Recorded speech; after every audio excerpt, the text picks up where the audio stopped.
है एवरीवन, स्वागत है आप सबका हमारे चैनल में। तो आज हम उत्तर प्रदेश शिक्षक पात्रता परीक्षा 2014 का प्रथम प्रश्न पत्र लेकर आए हैं। कक्षा 1 से 5 तक के लिए है, प्राथमिक स्तर के लिए। बाल विकास एवं शिक्षण विधि से क्वेश्चन है। तो चलिए देखते हैं। इसका पहला क्वेश्चन है, अभिप्रेरणा का वर्गीकरण होता है। तो इसका जो राइट आंसर है ऑप्शन नंबर है सी, जन्मजात तथा अर्जित।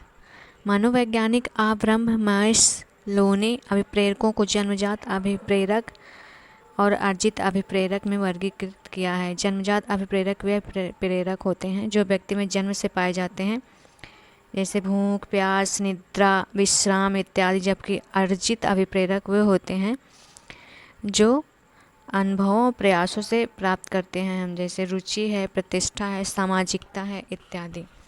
नेक्स्ट क्वेश्चन देखते हैं।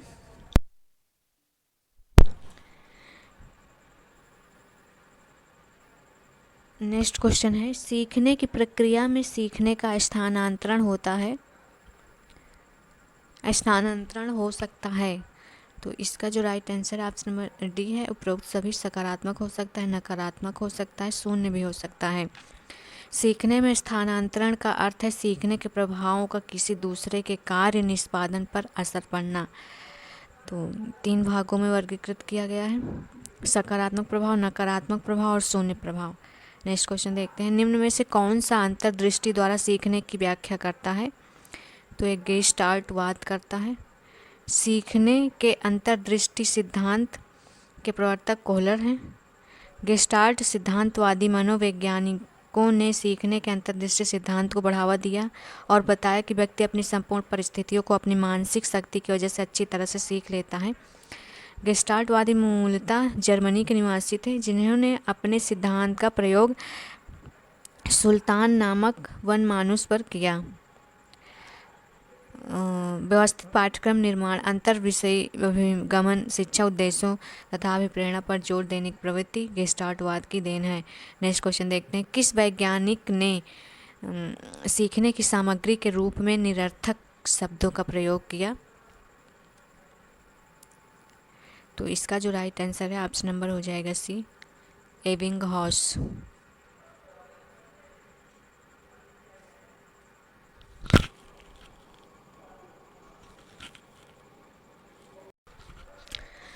मनोवैज्ञानिक एबिंगहॉस ने निरर्थक शब्दों का प्रयोग अधिगम, सीखने की शैक्षणिक सामग्री के रूप में प्रयोग किया।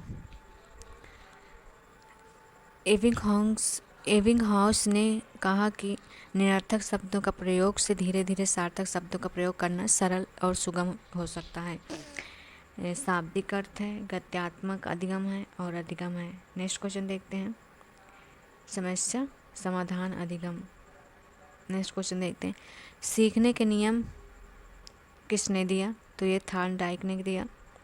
सीखने का नियम प्रतिपादन संयुक्त राज्य अमेरिका के वैज्ञानिक एडवर्ड थॉर्नडाइक ने किया। थॉर्नडाइक ने पशुओं, बिल्ली के व्यवहार तथा अधिगम सीखने की प्रक्रिया दोनों पर परीक्षण किया, जिसके आधार पर आधुनिक शैक्षिक मनोविज्ञान की नींव पड़ी। थॉर्नडाइक ने सीखने के मुख्यतः 3 नियमों का प्रतिपादन किया। पहला तत्परता का नियम है, प्रभाव का नियम है, अभ्यास का नियम है। नेक्स्ट क्वेश्चन देखते हैं, सीखना है, सीखना क्या है। सीखना है व्यवहार में परिवर्तन, अनुभव तथा अभ्यास का परिणाम, व्यवहार में अपेक्षाकृत अस्थायी परिवर्तन। तो ये सभी हैं। तो इसका जो राइट आंसर है ऑप्शन नंबर डी हो जाएगा। नेक्स्ट क्वेश्चन देखते हैं, शारीरिक वृद्धि और विकास को क्या कहते हैं। तो ये कहते हैं अभिवृद्धि। शारीरिक वृद्धि और विकास को अभिवृद्धि कहा जाता है, क्योंकि अभिवृद्धि एक निश्चित समय एवं एक निश्चित सीमा तक चलती है तथा शारीरिक विकास एक निश्चित समय और सीमा के अंतर्गत होता है। वृद्धि तथा विकास की प्रक्रिया कुछ निश्चित सिद्धांतों का अनुपालन करती है। वृद्धि तथा विकास की प्रक्रिया को स्पष्ट करने के लिए मनोवैज्ञानिकों द्वारा अनेक सिद्धांतों का प्रतिपादन किया, जैसे फ्रायड का मनोलैंगिक सिद्धांत, पियाजे का संज्ञानात्मक विकास सिद्धांत, एरिक्सन का मनोसामाजिक विकास सिद्धांत, चोम्स्की का भाषा विकास सिद्धांत, कोहलबर्ग का नैतिक सिद्धांत। नेक्स्ट क्वेश्चन देखते हैं, चिंतन संज्ञानात्मक पक्ष में एक मानसिक क्रिया है, यह कथन किसका है। तो ये है रॉस का है। नेक्स्ट क्वेश्चन देखते हैं, बाल मनोविज्ञान के आधार पर कौन सा कथन सर्वोत्तम है? तो ये है, प्रत्येक बच्चा विशिष्ट होता है। इसका डी आंसर हो जाएगा। नेक्स्ट क्वेश्चन देखते हैं, बाल मनोविज्ञान का केंद्र बिंदु क्या है? तो यह है बालक। बालक मनोविज्ञान का मुख्य केंद्र बालक होता है, क्योंकि इसके अंतर्गत मनोविज्ञान बालक में हो रहे शारीरिक व्यवहारिक परिवर्तन का न केवल अध्ययन अपितु विभिन्न शिक्षण विधियों प्राविधियों की सहायता से परीक्षण भी संपादित करता है, जिससे बालक का सकारात्मक विकास संभव हो सके। नेक्स्ट क्वेश्चन देखते हैं, अच्छी स्मृति की विशेषताएं हैं। तो ये ऑप्शन नंबर डी राइट हो जाएगा। सभी हैं, शीघ्र पुनः स्मरण, अच्छी धारणा, शीघ्र पहचान। नेक्स्ट क्वेश्चन देखते हैं, संवेग शब्द का शाब्दिक अर्थ है। तो इसका जो सी आंसर हो जाएगा, उत्तेजना या भावों में उथल पुथल। संवेग का तात्पर्य है आंतरिक भावों का वह प्रकाशन अर्थात मनुष्य पशु में उत्पन्न संवेदना से है, जिसमें प्राणी शारीरिक परिवर्तन प्रबल भावना के कारण उत्तेजित दशा में एक निश्चित व्यवहार करता है। नेक्स्ट क्वेश्चन देखते हैं, कौशल सीखने की पहली अवस्था है अनुकरण। इसका राइट आंसर हो जाएगा। नेक्स्ट क्वेश्चन देखते हैं, मानसिक आयु के प्रत्यय का सर्वप्रथम प्रयोग किया बिने साइमन ने किया। फ्रांस के बिने को बुद्धिमापन का प्रवर्तन माना जाता है, जिन्होंने साइमन के सहयोग से वर्ष 1905 में प्रथम सफल बुद्धि परीक्षण किया। नेक्स्ट क्वेश्चन देखते हैं, शैशवावस्था के लिए उत्तम शिक्षण विधि क्या है? तो मांटेसरी विधि है, खेल विधि, किंडरगार्टन विधि और डी सभी। तो इसका राइट आंसर हो जाएगा डी सभी। 0 से 6 वर्ष तक अवस्था को शैशवावस्था कहते हैं। इस अवधि में शिशु को मांटेसरी विधि, किंडरगार्टन विधि तथा खेल विधि में शिक्षा दी जाती है, जैसे वर्तमान में प्ले स्कूलों में दी जा रही शिक्षण विधि है। शिक्षण विधि से तात्पर्य शिक्षक के द्वारा शिक्षण कार्य को नियोजित करने एवं निष्पादन करने के लिए अपनाए हुए किसी निश्चित व व्यापक स्वरूप होता है। नेक्स्ट क्वेश्चन देखते हैं, बाल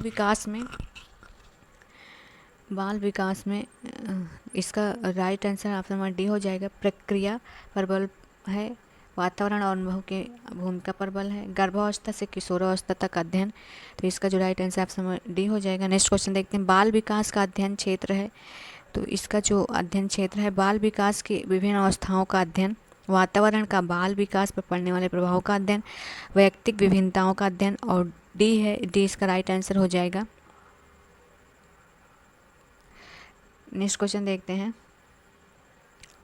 सर्वाधिक उपयुक्त जीवित सर्वाइवल ऑफ फिटेस्ट रहता है का इसका सिद्धांत किसने दिया? तो ये डार्विन का है। चार्ल्स डार्विन ने सर्वाधिक उपयुक्त जीवित रहता है का सिद्धांत प्रतिपादन किया। विकास क्रम के जैविक आबादी के आनुवांशिक लक्षणों के पीढ़ी दर पीढ़ी परिवर्तन को कहते हैं, जिसके अनुसार वो जो प्राणी या जीव स्वयं को प्रकृति के अनुरूप नहीं ढाल पाता, उसका अस्तित्व समाप्त हो जाता है।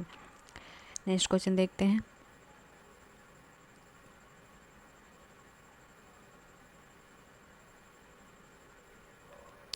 बिने साइमन परीक्षण द्वारा मापन किया जाता है।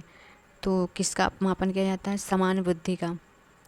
वास्तव में बुद्धि परीक्षण से प्राप्त प्राप्तांकों को मानसिक आयु में बदलकर फिर उसी बुद्धि लब्धि की गणना की जाती है। मानसिक आयु बुद्धि लब्धि किसी व्यक्ति की उच्च बुद्धि, समान बुद्धि, निम्न बुद्धि के घोतक होते हैं। वर्ष 1909 में बिने साइमन मनोवैज्ञानिकों द्वारा इस प्रकार से बुद्धि परीक्षण की व्यवस्थित शुरुआत की गई। शैक्षिक, व्यावसायिक, नैदानिक अनुसंधान तथा व्यवहारिक क्षेत्रों में बुद्धि परीक्षणों का महत्वपूर्ण उपयोग है। नेक्स्ट क्वेश्चन देखते हैं, संवेगात्मक विकास को प्रभावित करने वाले कारक कौन है? तो ये है शारीरिक स्वास्थ्य, थकान, मानसिक योग्यता, सभी हैं। इसका राइट आंसर हो जाएगा डी।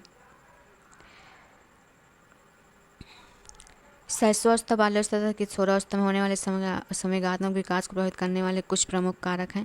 शारीरिक स्वास्थ्य, मानसिक योग्यता, थकान, वंशानुक्रम, पारिवारिक वातावरण, अभिभावकों का दृष्टिकोण, सामाजिक आर्थिक स्थिति, सामाजिक स्वीकृति और विद्यालय। नेक्स्ट क्वेश्चन देखते हैं, सामाजिक प्रत्याशाओं के अनुरूप व्यवहार की योग्यता का अधिगम सामाजिक विकास कहा जाता है। ये किसका कथन है? तो ये है हरलाग का कथन है। नेक्स्ट क्वेश्चन देखते हैं, सीखने का सर्वाधिक उपयुक्त अर्थ क्या है? व्यवहार में परिमार्जन, सीखने अधिगम का मनोवैज्ञानिक दृष्टिकोण है पुनर्बलित अभ्यास के फलस्वरूप व्यवहार जन्य क्षमता में आने वाले अपेक्षाकृत स्थायी परिवर्तन अर्थात व्यवहार परिमार्जन, जिसकी वजह से बालक परिस्थितियों के अनुरूप स्वयं को समायोजित करने के कौशल विकसित कर सके। नेक्स्ट क्वेश्चन देखते हैं। वाणी दोष नहीं है, इसका जो राइट आंसर है ऑप्शन नंबर बी है, धीमी या तेज गति से बोलना। नेक्स्ट क्वेश्चन देखते हैं। प्राथमिक स्तर पर मूल्यों की शिक्षा देने की सर्वोत्तम विधि क्या है? तो ये है अध्यापक के व्यवहार में मूल्य स्थापन। नेक्स्ट क्वेश्चन देखते हैं। मूल्यों के वर्गीकरण में सम्मिलित नहीं है, तो एन केन प्रकार ऋण धनार्जन का मूल्य। नेक्स्ट क्वेश्चन देखते हैं। व्यक्तित्व के संगठन का स्वरूप है, तो ये है मनोवैज्ञानिक शारीरिक। वातावरण व वंशानुग्रह द्वारा निर्धारित व्यक्ति के वास्तविक या संभावित व्यवहार प्रतिमानों का योग है। योग ही कहलाता है जिसकी उत्पत्ति और विकास व्यक्ति के शारीरिक, मानसिक, नैतिक, मनोवैज्ञानिक, सामाजिक गुणों के संगठन के फलस्वरूप होता है। इन गुणों में से किसी एक का भी में व्यक्तित्व का संतुलित विकास अवरुद्ध बाधित हो सकता है। नेक्स्ट क्वेश्चन देखते हैं। आत्मकेंद्रित व्यक्ति होता है, अंतर्मुखी होता है। जर्मन मनोवैज्ञानिक युंग ने सामाजिक अंतर्गत दृष्टि से व्यक्तियों को 3 भागों में वर्गीकृत किया है। पहला है अंतर्मुखी, बहिर्मुखी, उभयमुखी। नेक्स्ट क्वेश्चन देखते हैं।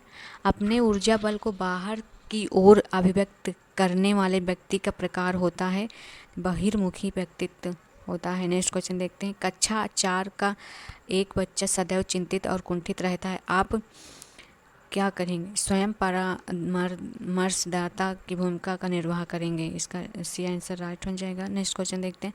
भाषा विकास का सिद्धांत नहीं है, तो ये है अतिरिक्त शक्ति का सिद्धांत।